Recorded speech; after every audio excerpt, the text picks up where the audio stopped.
আসসালামু আলাইকুম ভিউয়ার্স, কনকনে শীতের মধ্যে ছাদ বাগানের একটি ভিডিও নিয়ে চলে আসলাম।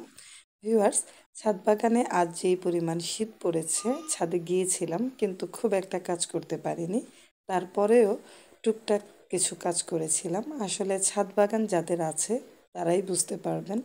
প্রতিদিন ছাদ বাগানে যাওয়ার যে অভ্যেসটা, এটা আসলে চেঞ্জ করা যায় না। তো যদিও আজ অনেক শীত পড়েছিল, তারপরেও আমরা গিয়েছিলাম ছাদে। তো যাওয়ার পর দেখলাম শুকনো যে কাজগুলো সেগুলো টুকটাক করলাম, যেমন ছাদ বাগানে যে টমেটো গাছ লাগিয়েছিলাম সেগুলোর ছোট ছোট পাতাগুলো মাচায় বাইয়ে দিলাম, আবার তার পাশাপাশি নিচে যে বড় বড় পাতাগুলো ছিল সেগুলো ছিটে দিলাম। তো এই ভিডিওটি অনেক আগের, কয়েকদিন আগে আমরা কিছু উস্তা পেরেছিলাম, তখন এই ভিডিওটি করেছিলাম। ভিউয়ার্স, আমাদের ছাদ বাগানে উস্তা হয় খুব ভালো, যেমন শীতকাল চলে এসেছে যেহেতু, তো শীতকালে তো আর উস্তা খুব একটা ভালো হয় না। তারপরেও যেহেতু এখানে অনেকগুলো গাছ, সেই গাছগুলোতে দুটি তিনটি করে করলা বা উস্তা ঝুলেই আছে, আর সেগুলো পারলে মোটামুটি দেখি অনেকগুলো হয়ে যায়।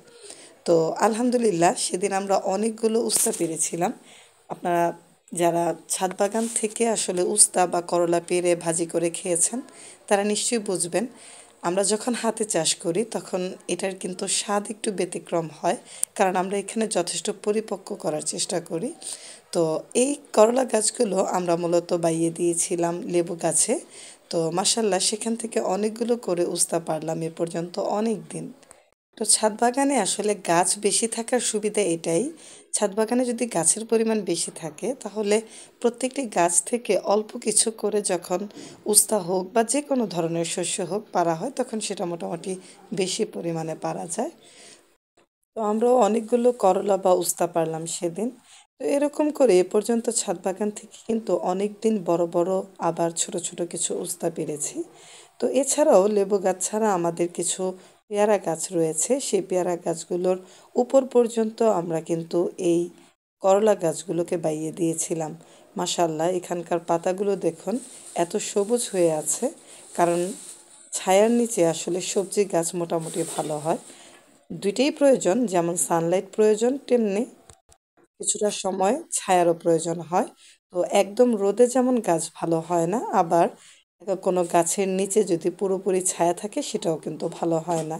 তো আমরা চেষ্টা করি আমাদের ছাদ বাগান যেহেতু, চারপাশ থেকে যেখানে আলো আসে সেখানেই মূলত আমরা বাগানটিকে গোছানোর চেষ্টা করেছি। তো আলহামদুলিল্লাহ প্রত্যেকটি গাছ তো অনেক সুন্দর করে হচ্ছে, সাথে আমরা যা যা খাচ্ছি তা তো আপনাদেরকে ভিডিও করে দেখাচ্ছি।